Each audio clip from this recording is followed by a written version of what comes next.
My name's Lincoln James, and over the next 9 weeks I'll be following the stories of more than a dozen talented young performers here at Albany's Southern Edge Arts.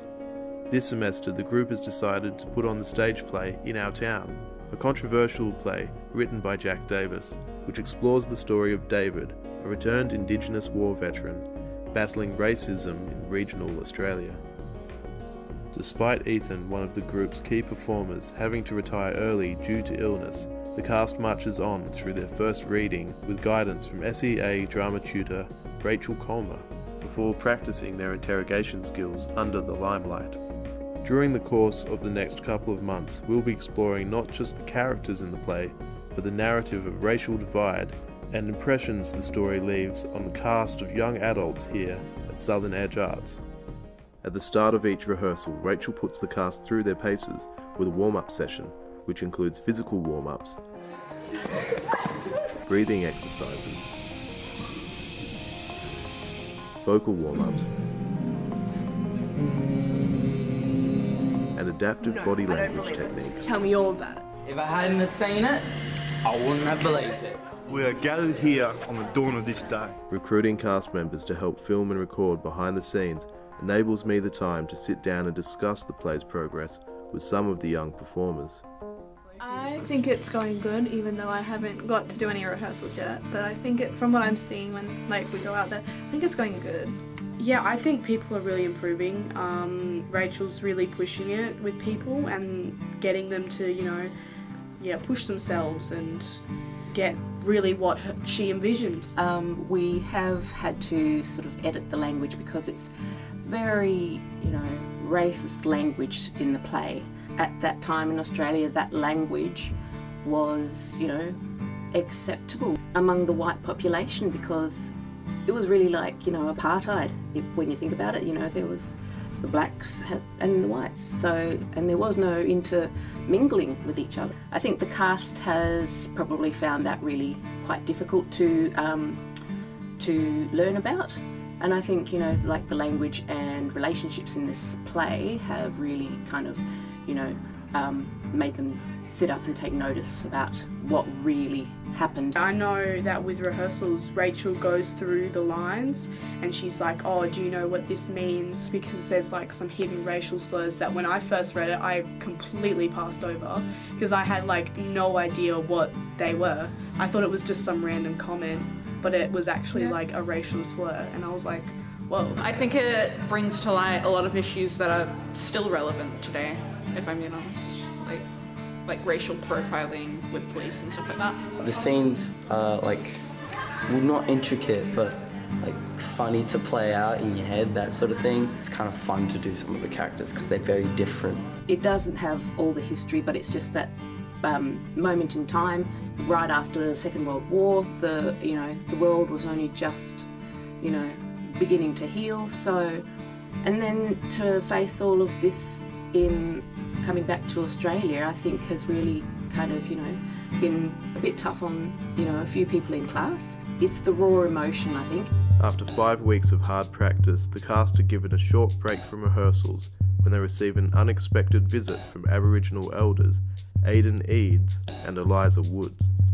Much like one of the play's lead protagonists, David Millamara, Aidan and Eliza's dad was also a returned World War II veteran. My father was Frederick Eads. Your father fought in the Second World War. What was his position? He was just a private. He was enlisted for 4.5 years, and 1 year, just under a year over in Borneo. For a young Indigenous man to come back from war, what was Australia like at that time? Oh, it was, for us, it was the same as it was before he went. Nothing changed, there's government policies and, native affairs were still controlling our lives. I'd never met or spoken to an Aboriginal veteran who was rewarded in any way. For many of the young performers, learning about discrimination Indigenous war veterans faced has come as a shock. This is an issue they are exploring at depth through one of the play's main characters. When David returned from war, he served his country as every other person did that went to war. But when he came back, he wasn't, like, he was treated like he didn't go to war, like he was previously. Couldn't get any property at all, no matter how bad it was, and like he had to stay on the one he was in, whereas everyone else could get basically whatever they want. It's probably still harder for Indigenous or people of colour to get a house. Dad often said that the war was a white man's war, but he did his best and did it because he wanted to make his father proud. That's why he stopped marching after. A few times we sat down here and I said, do you want to go? No, he says, it's over now. He said, they didn't do anything for me. I did it for our country.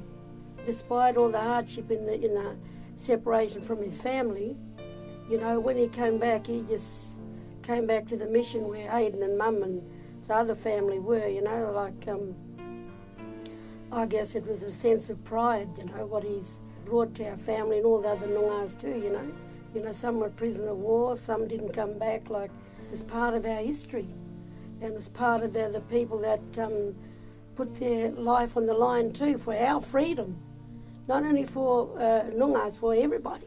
We march our little ones into the halls every year for the Anzac Day ceremonies, and they're just little and they grow up knowing about the Anzac, knowing those men sacrificed everything, knowing that, my God, it was horrific.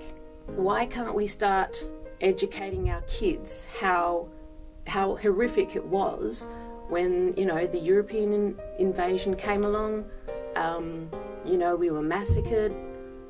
We need to start teaching our kids, I think, so they grow up knowing what has happened and can feel some kind of empathy. So what did you think when you first rocked up? What was your understanding of Australia's past?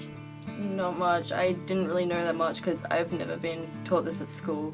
All we've done about Aboriginal things is Dreamtime stories and picture books and make boomerangs and stuff. I've never really learned about the racism that came with it. Even though Aboriginals still have a lot more rights now, it's But there's still the discrimination. the discrimination. And you're different, you shouldn't be here. Yeah, I think there is less racism in Australia than back then.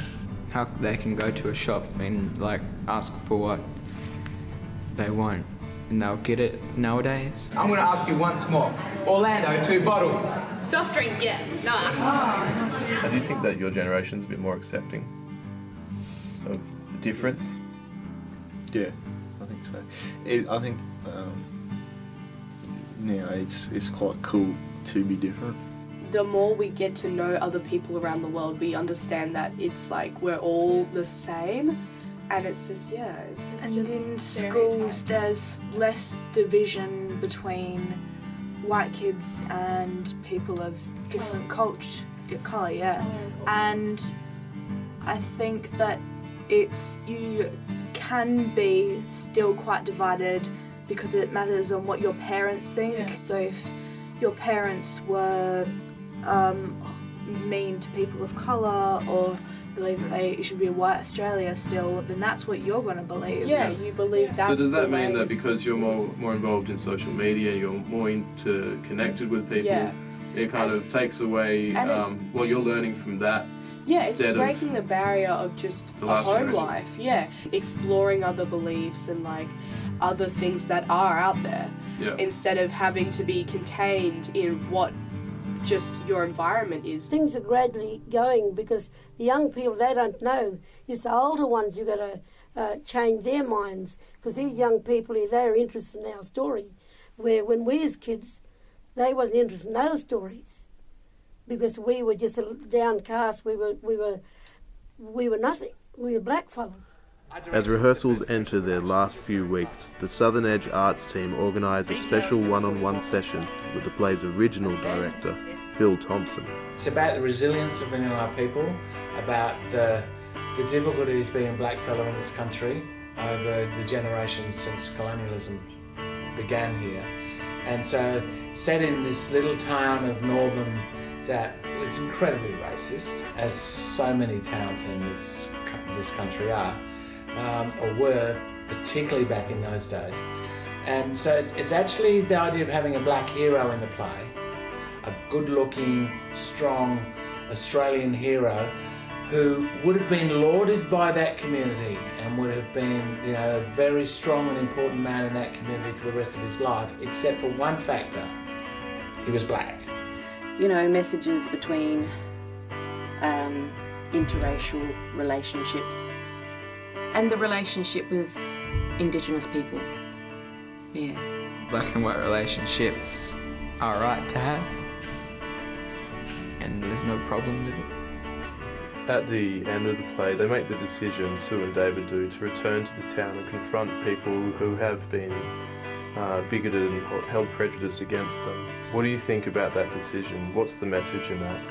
They're not going to let these people win, let them still continue to have this horrible opinion and hatred. Yeah, and have some acceptance. So I think it's kind of showing that it's like they're going to fight back. They're not going to run away because they know it's wrong.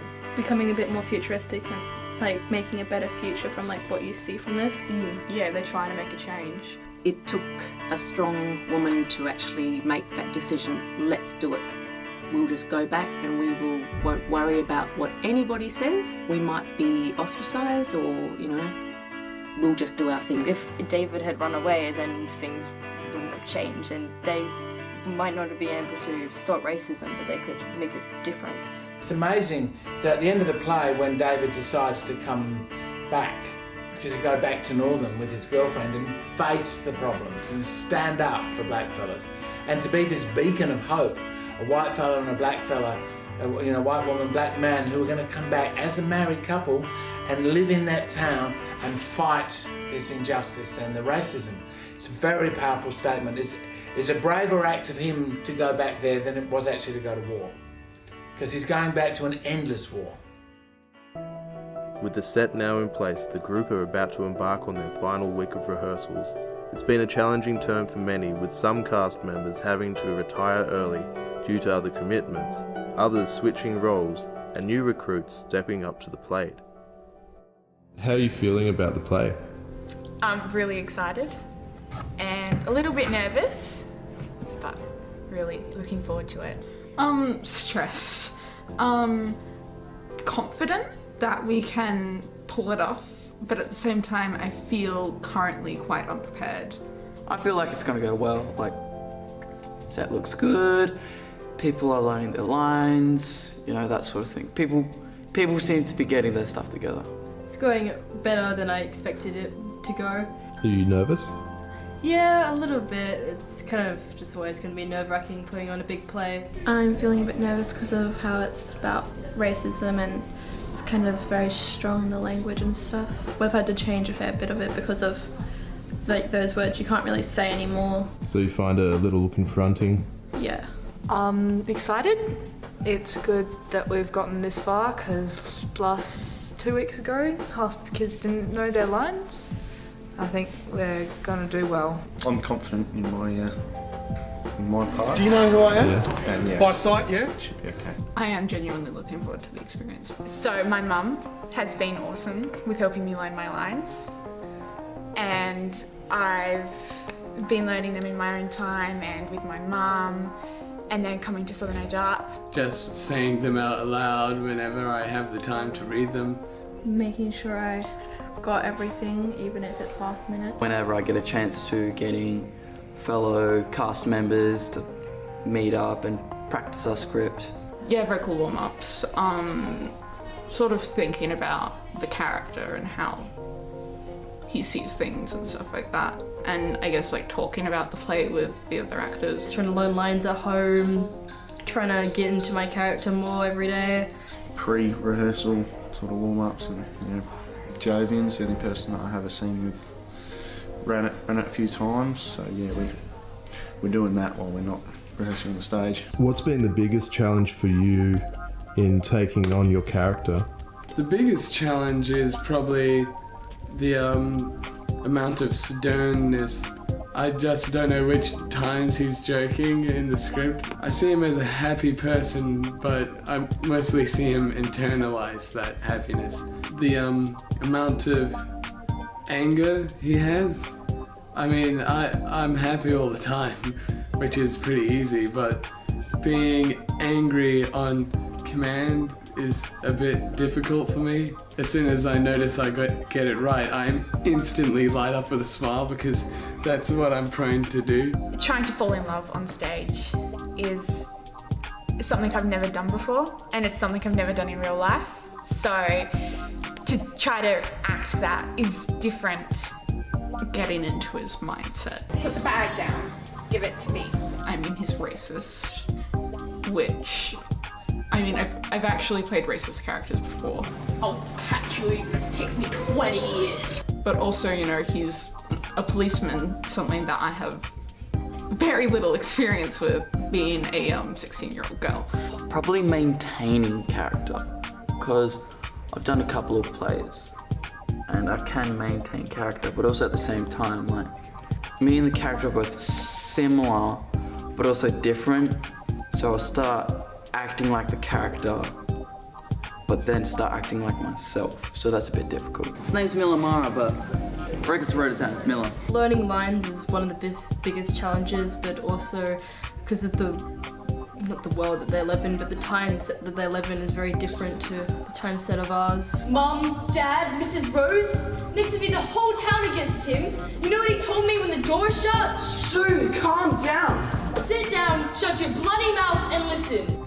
Probably the change in character, yeah, trying to relearn all the lines and trying to memorise them in the right order. My character's quite up front and rude and a fair bit racist, where we had to change one of the lines because I wasn't comfortable saying it. It's been quite challenging. One thing that has become apparent over the course of the semester is the work ethic of director Rachel Colmer, who has been working diligently to keep the play on track. She puts up with a lot of our behaviours, and she's just a great director overall. She's got awesome tips and she gets it all done. She's nicer than other directors have been, from experience. She's very supportive and everything. I did do a few jokes on her because I remember reading one phrase over and over like I couldn't actually read, and she went to help, which was sweet of her and everything, but I kind of pranked her with that. She definitely knows how to act, that sort of thing, so it's good to get some advice from her. I love working with Rachel. She has a lot of experience and it's really great having her direction. She's kind of gentle, but also like not strict. But she's a good teacher, so she'll be like, yeah, just get on with it. I like working with Rachel because she's easy. She will help you get through it and stuff. She's really nice, but she's also got her act together, so just an incredibly kind person, and I feel like I can go to her for anything. What's been the best part of the experience? Near the end where we're actually getting the play together. At first you're like, oh, it's just people talking, but now as it's all coming together, taking shape, it's like, wow, this seems pretty good. Learning more about how Aboriginals were treated before I was born. I feel like that sort of education was missing in my schooling, so I'm genuinely glad I'm able to educate myself through this play. Meeting all the people, like the director who did it in the 1990s, come and talk to us. Looking back into the past of like what it was like back then, it's honestly been great fun. After almost 3 months of rehearsals, the stage is set and the cast are ready. For many, this has been about much more than just putting on a good show. It has been a learning curve of cultural engagement that has left these young performers with a greater understanding of the sacrifices Indigenous Australians made for their country.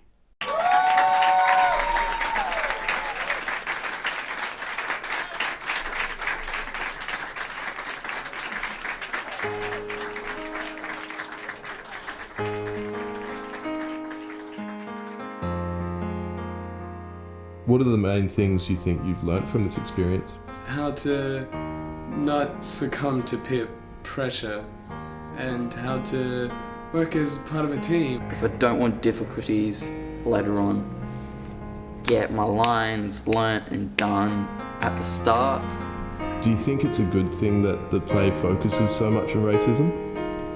Yeah, because it like outlines it and like shows the effects of racism.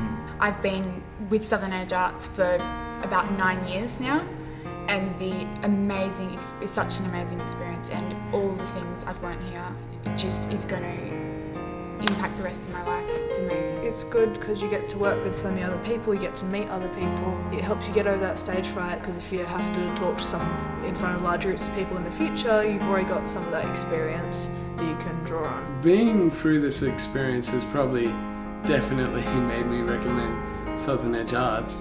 Well, it's changed my life for sure. So I was homeschooled, so this has been an awesome place to meet people and get out there. I suppose it's done a lot for my confidence. For this play, I thought it was only white I actually genuinely thought it was only white Australians that fought in World War II.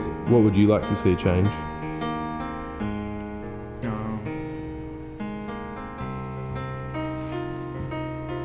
Everyone get along, like no matter what their race is.